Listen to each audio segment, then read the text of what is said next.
I'm Don Sancho. This is just Gabe. And our esteemed guest walked away because he has to do something, but right now, introducing Bruce Man. Bruce Man is an incredible person. He knows all things and all things know him. He's sexually esteemed by the female community. Wow, that's very true. So we're supposed to have Dylan Tressler on here, but he's gone for right now until he comes back. And he loves his Powerade though, so yeah. Not a sponsor. Gatorade, if you're listening, Powerade freaking sucks. Yeah, Gatorade for the win. It's a drink. All right, so what do you guys want to talk about today? Crackers. I want to talk about space, dog. Space. All right, let's hear some of it. Let's hear what's going on. Alien life. No, that's too much. Let's talk about planets first.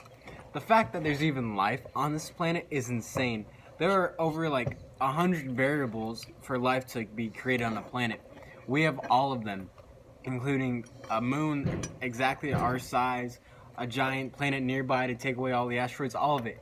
It is amazing. Do we think that those exact ramifications could be met by any other planet in the universe?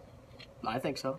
You think so? I think there's life. I think there's a place that's just like Earth, but somewhere way far away that we don't even know where it's at. Well, all those specifics, the solar system has to be almost exactly the same as ours is. Well, if you're not quite. All right. So theoretically, yes. What they're looking for to sustain life is liquid water. Right. Liquid water means the presence of oxygen, which also there has to be to sustain life. They don't really need anything else. They can go to that planet theoretically and do this and that and whatever, and they got life there. Well, I mean, that's what they thought in the 1950s or so when they first came up with the idea of these ramifications, which was just water or sun and air. Yes.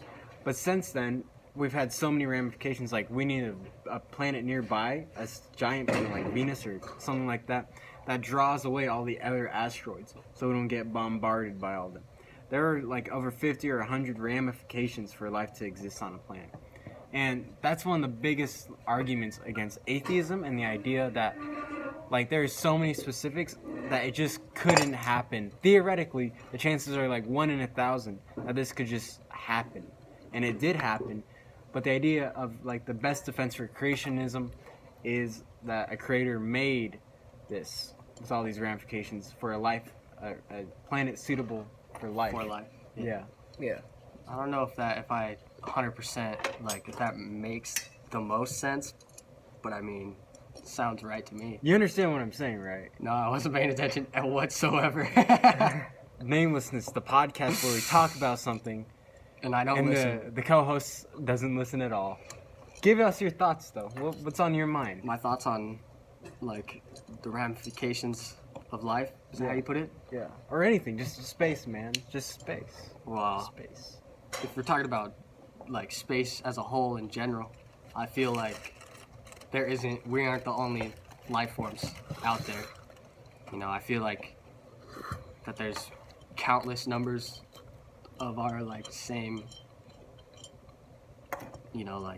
what makes life on Earth. I feel that there's the same things on another planet that we don't even know of, but might be different. Everything that we know on another planet, it might be totally different, and there still supports life.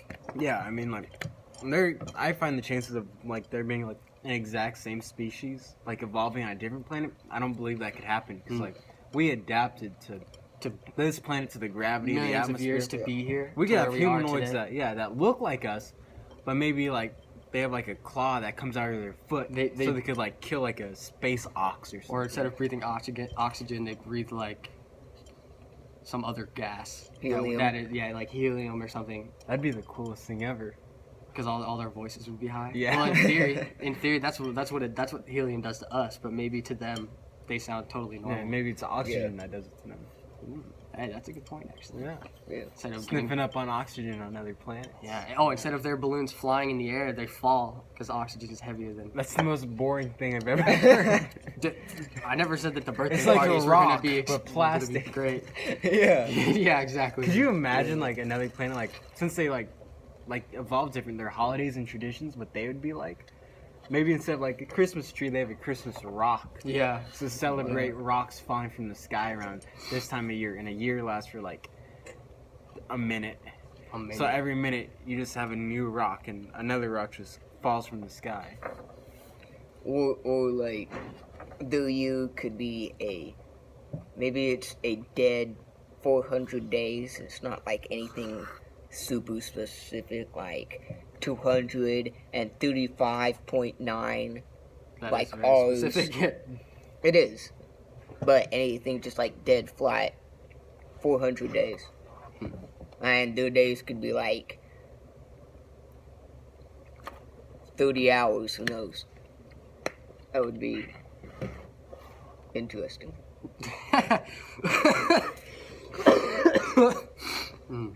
That was good. This time is this co-host that wasn't listening.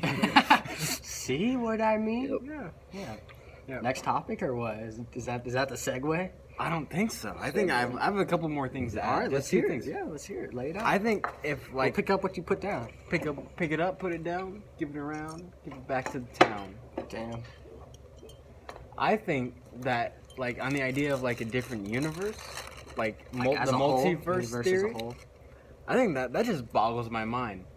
Like, there could be another just Gabe on another universe, except in this one, maybe he was born in Germany where the Nazis won World War II, and he has a little friend talking fish.